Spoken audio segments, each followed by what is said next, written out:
Ladies and gentlemen, welcome to another episode of Arkansas Wrestling Unleashed. And before I get started, I want to say thank you to everybody that sent in a highlight clip to help me create that little opening. I will tweak it and work on it some more as I go along. There were some pretty blurry ones there, but I will change it up as I go. But we've got another hard hitting week of shows coming up. Also, some coming in the future. Now, this is probably the lowest amount of flyers I've had in a while, but that's primarily because it is the end of the year. It's almost Christmas time. It's almost New Year's. Not everybody's doing a whole lot, but that's okay. We are going to show off who he is. So, we're going to start off this Friday, December 19th in Osceola, MCW running as they always do every Friday night. Had several flyers pop up. This is the one I grabbed. Good old tag team title match there. CJ Money, DJ Cash against Jamie Lee and Galen Ray. Should be a good one there. Then we're going to roll on over to Rector Wild Card Wrestling Christmas Chaos. As always, they're going to try to do their best, put on a hell of a good show. I've participated a few times myself. Seems like a really good place. It is the wind's blowing really hard here, so y'all excuse me. It just sounded like a tree limb fell on my roof. Uh, all right, and then this Saturday, there's a couple of shows going on. We've got OCW, a Merry Out of Control Christmas in Hoxie, Arkansas, every Saturday night. This is always should be a killer show. Then we're going to roll over to Paragold, Wrestling with Pride, Slay My Name, which I'll be honest with you is probably my favorite name of a show on this. I just get a kick out of that. That is great, good use of wordplay. But they will be at the Greene County Fairgrounds in Paragold, Arkansas. Then next weekend, Wild Card Wrestling, proving a point with former TNA star Chase Stevens. Oh, I almost geetered up his name there. Oh, I screwed up. Forgot my little chat thingy there. Uh, but yeah, they are back in Diaz for this show. Also that weekend, APW. Hey, Justin, I see that, man. I forgot to do my Warwolf fact, but there's still time left in the day. I'll get one in. That's a good one, though, buddy. Uh, anyway, APW will be back in Marianna at the Earl Frank Arena for the CEO, their memorial show to the man himself, CEO. If you are in the area, make sure you check it out. Now we're going to roll into 2026. Yeah. Yeah, it's almost the first of the year, damn it. Yeah, this is just it blows my mind too. But in Wynne, Arkansas, 100 Wrestling presents the Alpha. And you see there, you got all that Alan Steele, Aaron Roberts, Gunnar Udy, man, Downtown Bruno, Danny Dollar, and all the others. Man, this is going to be a killer show. If you have the ability, go see it. Also down in Prescott, Arkansas, Haybarn Championship Wrestling presents New Year's Revolution. See, it looks like there's going to be a women's match there. That's not something you see a lot of in Arkansas, which really sucks to say.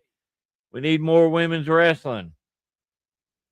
We're going to roll over January 31st. Crushing for Christ. Live professional wrestling. I am not sure that this is actually associated with any individual company because I see several people that work for several different places. But if you are in Bay, Arkansas on January 31st, hit them up. All right, now we're going to roll into these last two, both from the same company, but man, it's going to be some killer ones. February 14th, Valentine's Day. Wildcard Wrestling is bringing in Austin Aries. And I'm sure there's going to be a seminar as well. So, man, that one right there is going to be killer. If you are able to make it to Diaz on February 14th, you want to see Austin Aries in action, get over there. If you can't make that one, hit them up on February 28th, where they'll have Teal Piper, the daughter of Rowdy Roddy Piper, and Diamos. I'm going to screw that name up 1,000 times every time I show this damn flyer. But no, man. Yeah, if you can't make the other, make sure you make one of those. There's going to be some good ones there. But well, that's all the flyers I got. So I kind of flew through those. But before we get to there, we got our Wolf fact of the day. What the hell? Okay, and I don't know what you're talking about. I saw it. It happened. So but yeah. So like I said, and remember, if you are part of a show and you did not see your flyer pop up, you know why? It's because nobody sent it to me, or I didn't see it on Facebook. So make sure you send me your flyers so that way I can get them on here. Put them over, man. I ain't saying I got a huge reach or nothing like that, but it's free advertisement, man. What's up, James? But yeah, it's free advertisement. So make sure you send me your flyers, so that way I can get them on here. Cause all I want to do is I want to help. I want Arkansas wrestling to grow, man. I want to help out all I can, But that being said, we are going to move on to today's guest. Now, I've been around this young man for quite some time. He is a very charismatic person. He is I'm talking about personality out the wazoo. Fred, shut up. But man, ladies and gentlemen, please welcome my guest at this time, the revived one, Austin Bolo. What's up, man? What's up, man? Thanks for having me tonight.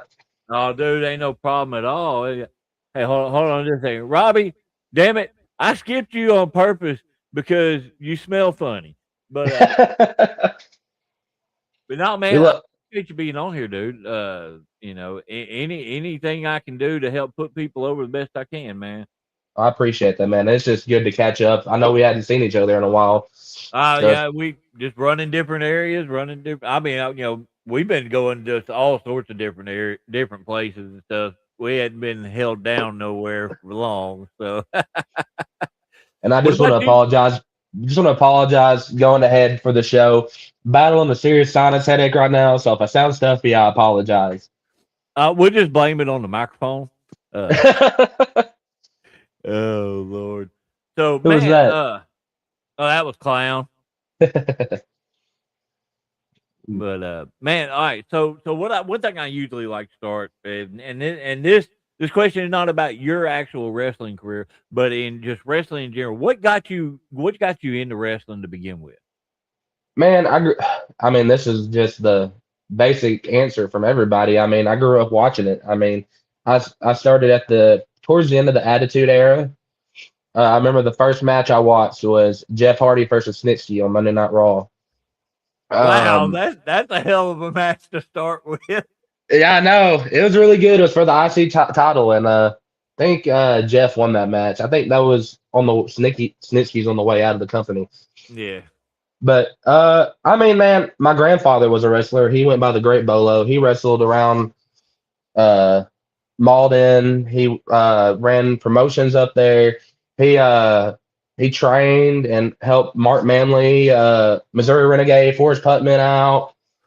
And I mean, that's another piece of what got me into it. And then, I mean, I'm a big Edge head, so I had to kind of like model myself after Edge. Well, what actually? How did you actually get into the wrestling business itself? So there was a show in Cooter, Missouri back in, I think, either 17 or 18. Uh, Mark was running it, and then my mother went up there and said, "Hey, go talk to Mark and see if you can start training." I went and talked to Mark. He said, "Your granddad helped me out. I'm gonna do the same thing for you." Man, I paid my dues, man. I showed up, helped set the ring up, take it down, watch anything they needed done at the show, like set up lights, run music, you know, what everybody should be doing and still be doing, regardless of their tenure in the business. Most definitely. Not cooler. It's a real place, guys. Yeah. So your first actual match. What was your first match? It was a year later in Cooter. Crazy enough, they trained me for about a year. They taught me the basics and everything, and this is where I debuted my Reaper character, but it was not very dark and Reaperish. I miss you too, Fred. But it was just a black leather jacket, gray wrestling tights, and some black boots. That's all it was. But Hey, we all start somewhere, man. I didn't have the iconic face paint that I wear, and didn't have the creepy custom music, you know. But when I debuted, it was like I was in the back behind the curtains for the first time, and there's some music playing. I'm sorry. Anyways, I can't hear it. anyways, I was behind the curtain, and I'm pretty sure everybody can agree with me that your first match, you feel like you want to throw your guts up.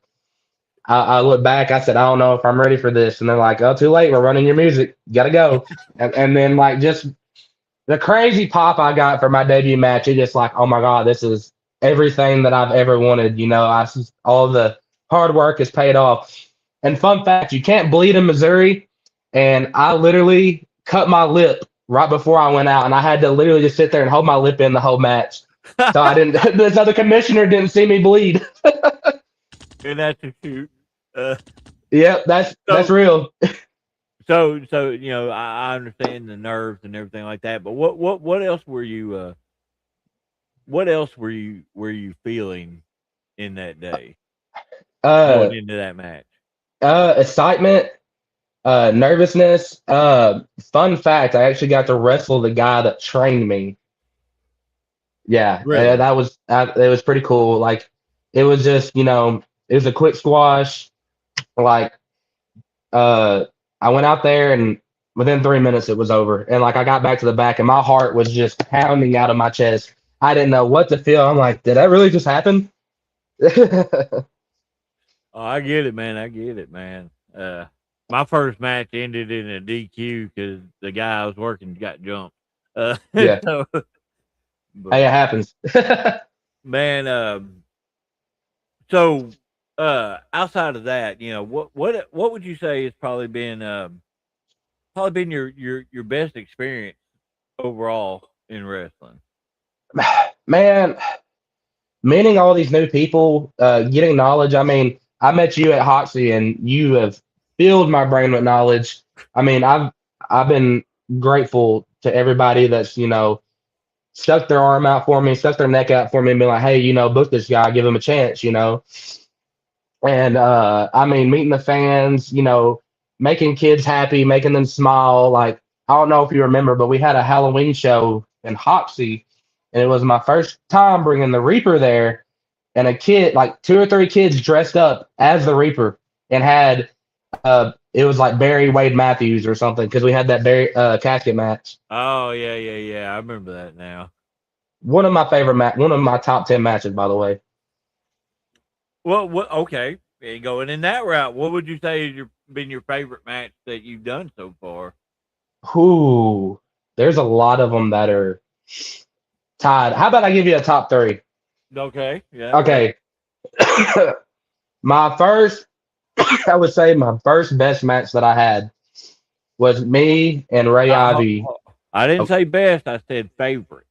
Oh, favorite, my bad. Yeah. Top 3 favorite matches was definitely the Reaper versus Ray Ivy in a dog collar match. Okay. Golly.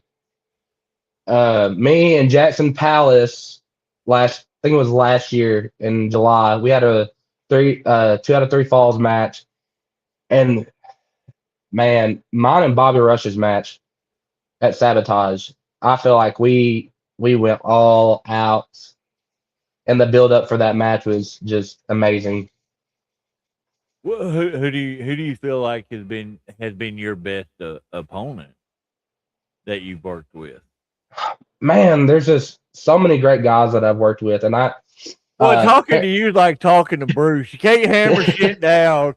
I know. I'm sorry. It's like talking to Fred. Well, my favorite, it's one of these 5.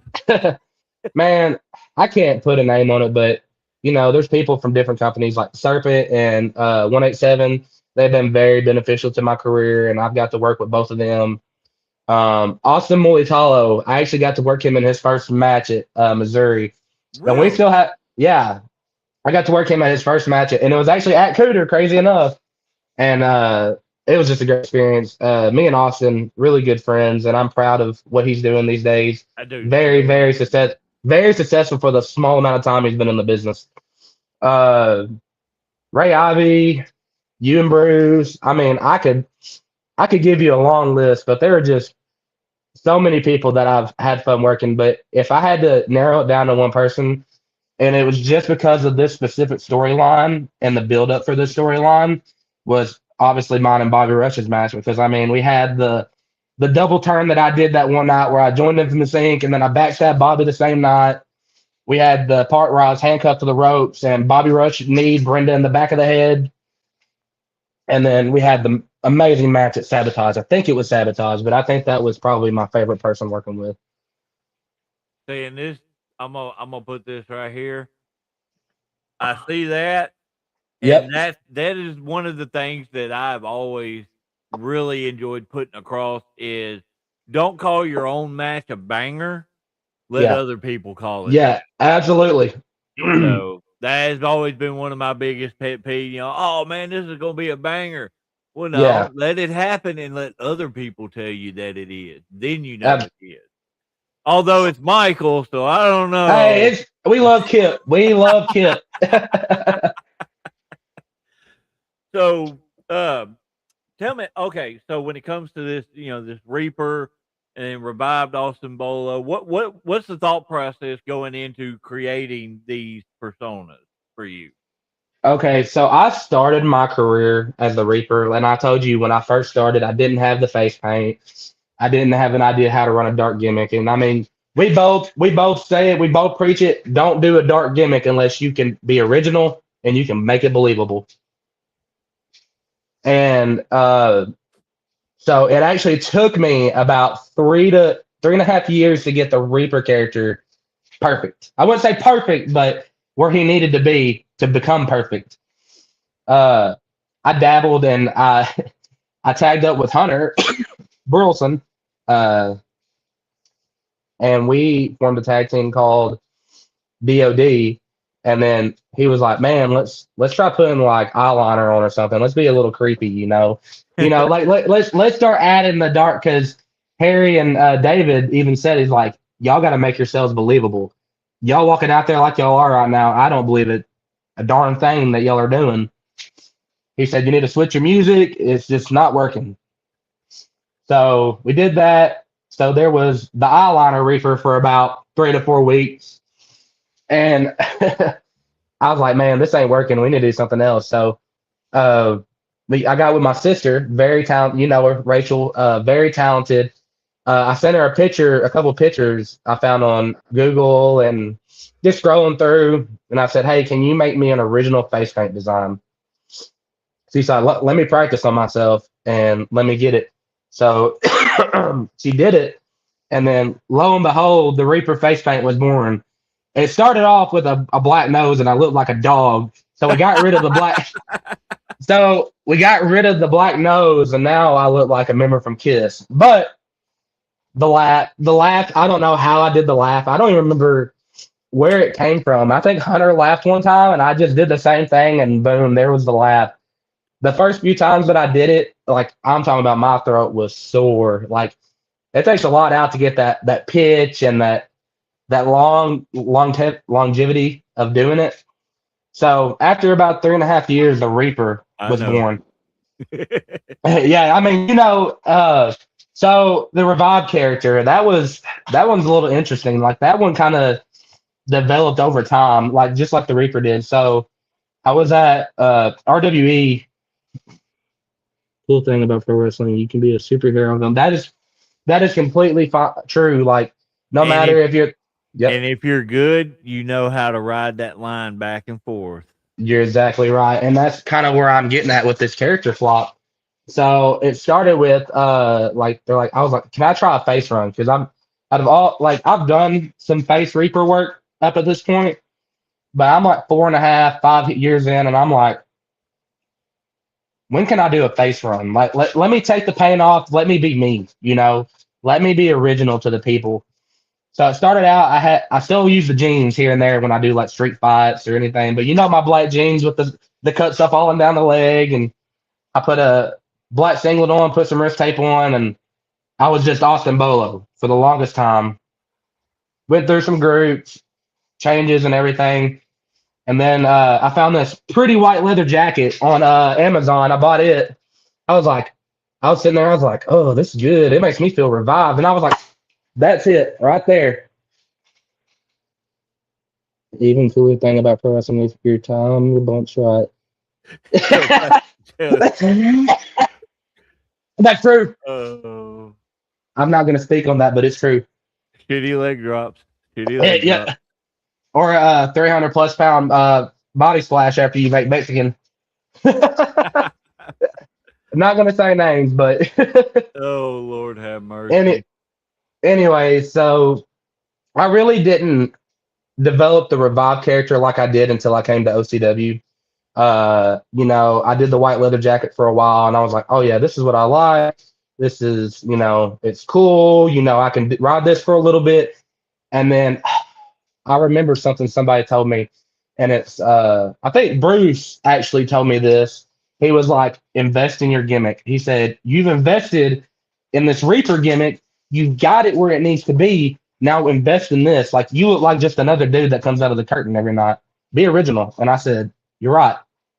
And that's the best advice anybody can give you, even if it is a somewhat carbon. Like, I'm not saying you, but in general, yeah. Even if it is somewhat a carbon copy of another gimmick, you've got to find a way to tweak it to make it your own, so that way you stand out. Because if you don't stand out, you might as well be stepping out.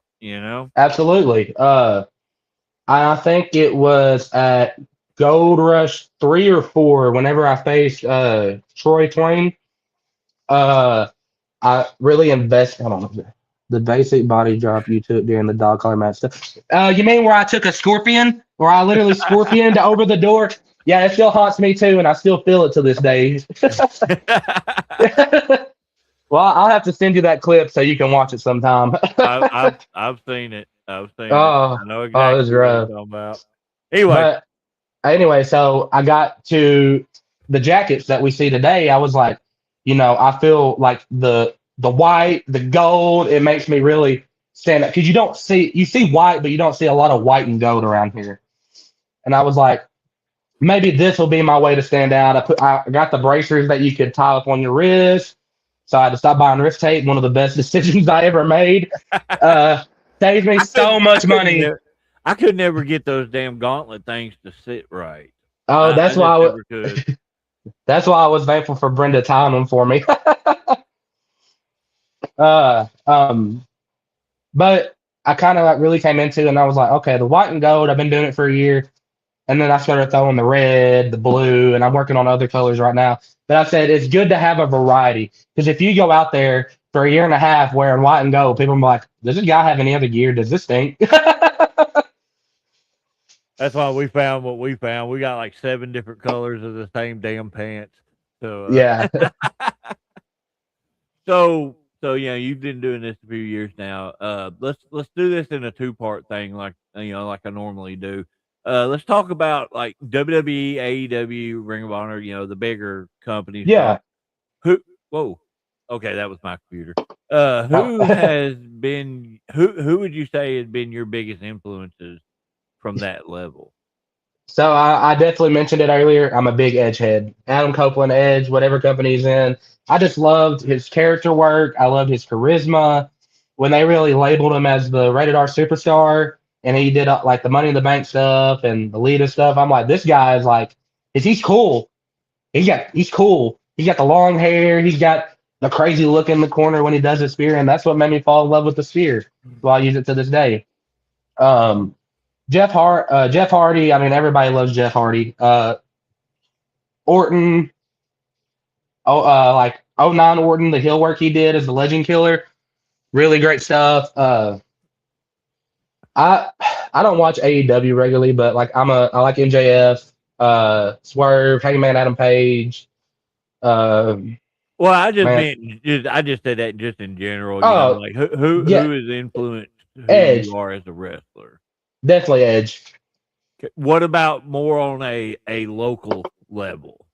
Who's been the bigger Man, influences on your career? man, oh God, Oh, there's several people. gotta shoot. Oh, there's several people that I can thank. Uh, I know Harry and Serpent, Serpent and 187, 187. I mean, whenever I left Missouri because I was still super green, uh, I got booked over there, and they kind of helped me because it was a weekly show instead of a monthly show. They definitely helped me get that ring time, and kind of shaped me into somebody. Uh, you and Bruce, uh, Mark Manley, Forrest Putman, Naughty by Nature Rude, really great guy. Love Rude.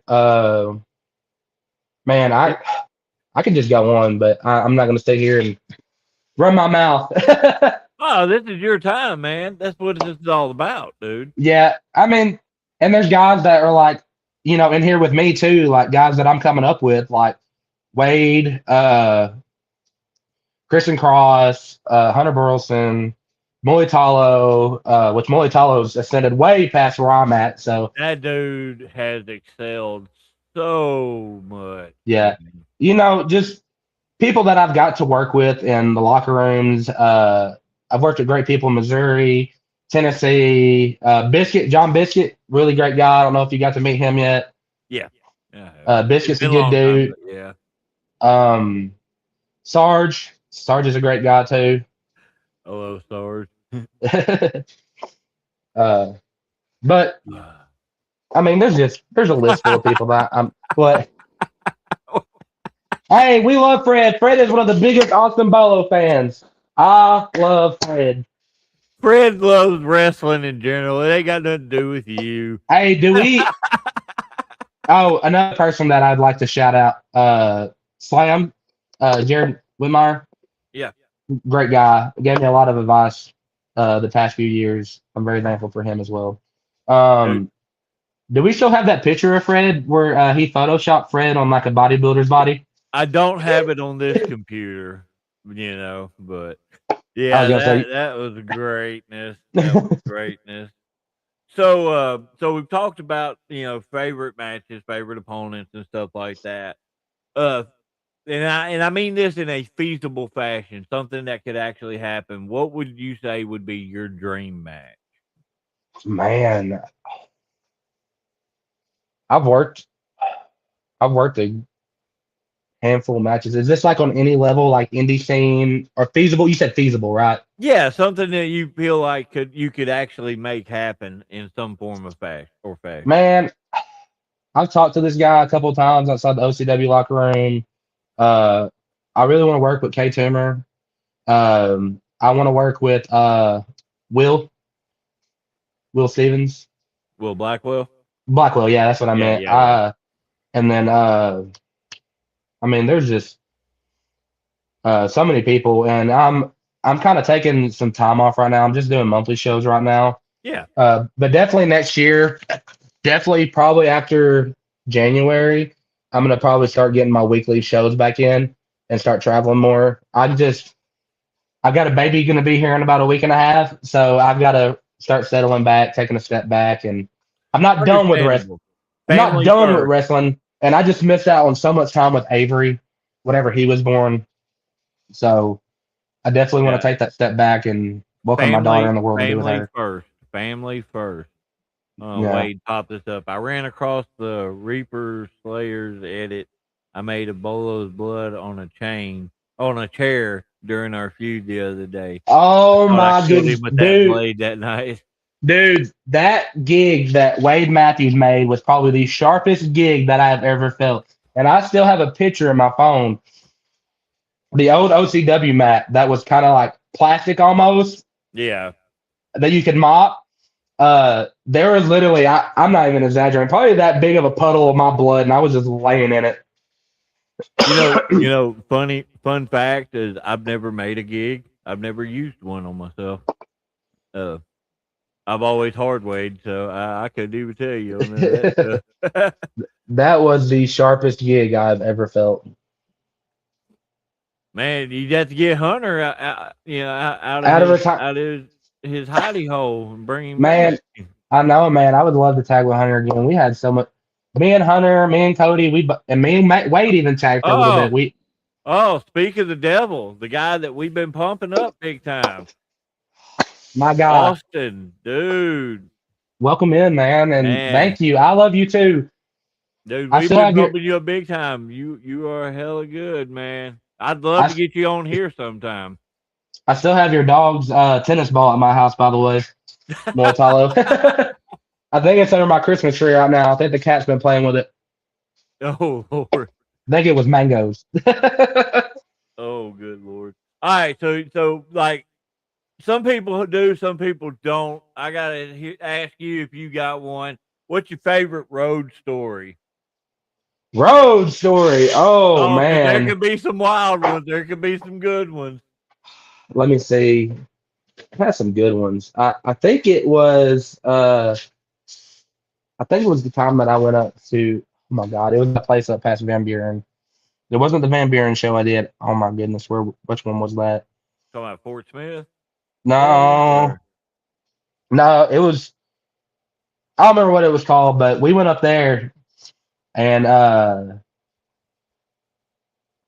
man, it just felt like the longest drive ever. And when I got up there, the ring, I don't even think the ring was set up yet. It's after driving 3+ hours, I've been 3+ hours, we all had to hustle together and get that ring up. I can't remember what the name of that show was. I went to And one. I went to one show one time that the ring didn't even show up till like an hour after bell time. Oh Lord. We're not going to go there though, because that was not a great experience. Man, I've traveled with Hunter. I've traveled with Prestigious P. I've traveled with Mark.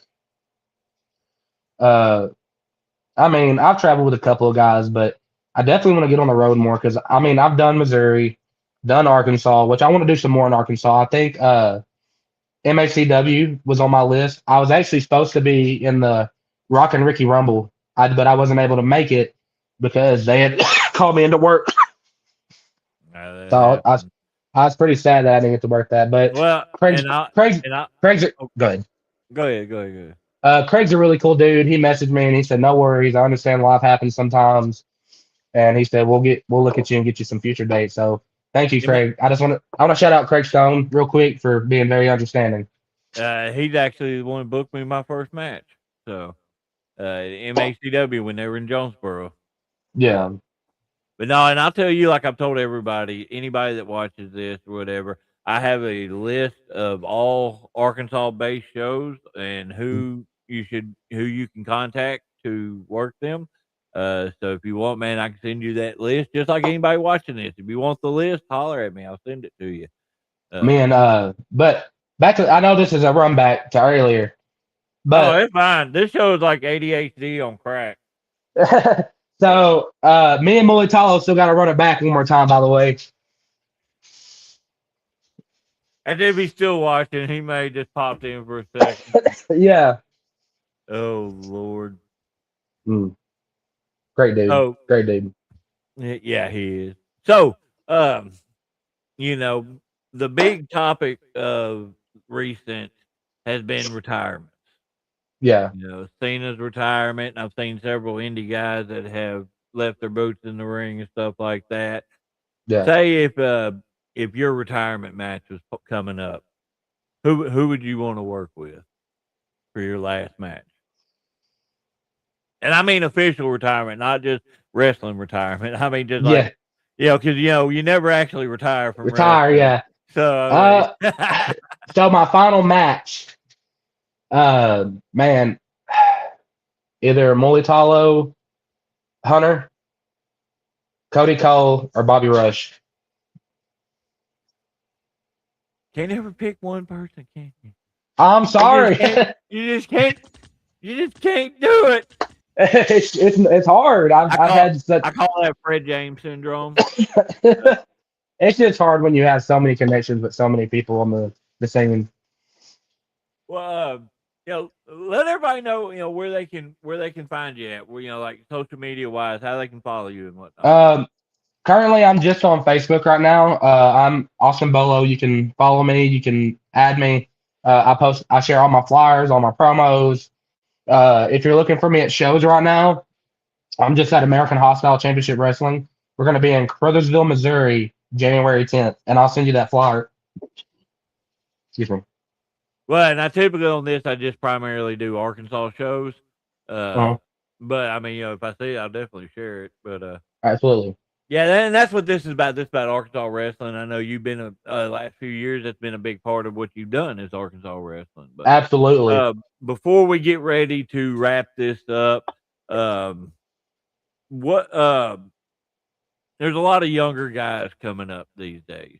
Yeah. A lot of guys starting out. If somebody came to you was wanting to get started in the wrestling, what advice would you give them? Man, I've been in the business for 8 years now, and I mean, I feel like that's a good little tenure in the business. I would tell them to always be themselves. Don't get walked over in a locker room, because there are some locker rooms that you'll go out there and you will get walked over on, especially as a young guy. I said, always listen, do what you're told, and stay true to yourself. And when I mean say do what you're told, like if the booker comes up to you and says, I need our heavyweight champion to squash you in 10 seconds, just say yes, sir, and go do it. Because your time is coming. Your time is coming. You just got to put in the hard work, man. Stay true to you. Stay true to you would be my number one piece of advice. Stay true to yourself. I like that. I'll have to add that in because, like, the main two that I always tell them is you got to have a thick skin and be patient. Yeah. Be patient. Just be you. Like you can be Draven Morrow out in the ring. You can be the Reaper out in the ring. But when you're in the back and you're interacting with these fans, stay true to yourself. Just be you. Most definitely. Don't lose yourself coming up in the business. Exactly. I really like that. And that's the thing is if you can find something that is more true to yourself and all, you're gonna connect with it more. And if you believe in what you're doing, the fans are gonna believe in what you're doing. Absolutely. Because if you don't believe in what you're doing, they're not gonna give two shits about you. You're exactly right, man. Invest in your gimmick. That's my other piece of advice. Invest in your gimmick. And that doesn't even mean you have to spend a shit ton of money. It means you have to find what fits that character. Yeah. Oh, excuse me. Because we can both agree we're dancers. I feel like we're just paid actors and dancers. Well, Austin, I'm gonna cut you off here. I feel like because we had a shorter flyer time, we're still making good time on it. But don't go nowhere. Just hang tight till I get off of there. Thank you guys for having me tonight. Appreciate you being on here, dude. Seriously. Stay truly revived, everybody. All right, ladies and gentlemen, I appreciate y'all tuning in. If you just tuning in now, make sure you go back and watch it. Go see the flyers that we post up. Yeah, there's not as many as there normally is, but again, it's the holidays. It's not going to be. I mean, I'm not wrestling on Christmas. Forget that. I'm sleeping in and probably drinking some whiskey. But no, not really. But again, I appreciate y'all. Make sure you subscribe to all of this bullshit. Make sure you share this stuff. Share the YouTube links. Help us get out there so that way we can get some more viewership. We can get more Arkansas shows out there because that is the goal of this. We want Arkansas to become a hub for people that want to wrestle in Arkansas. If you want to wrestle in Arkansas, hit me up. I have a list of different shows and who to contact with to get booked on it. So just hit me up. That list is free of charge. I ain't charging nothing. Maybe it's free 99, baby. But thank y'all for watching. Y'all have a good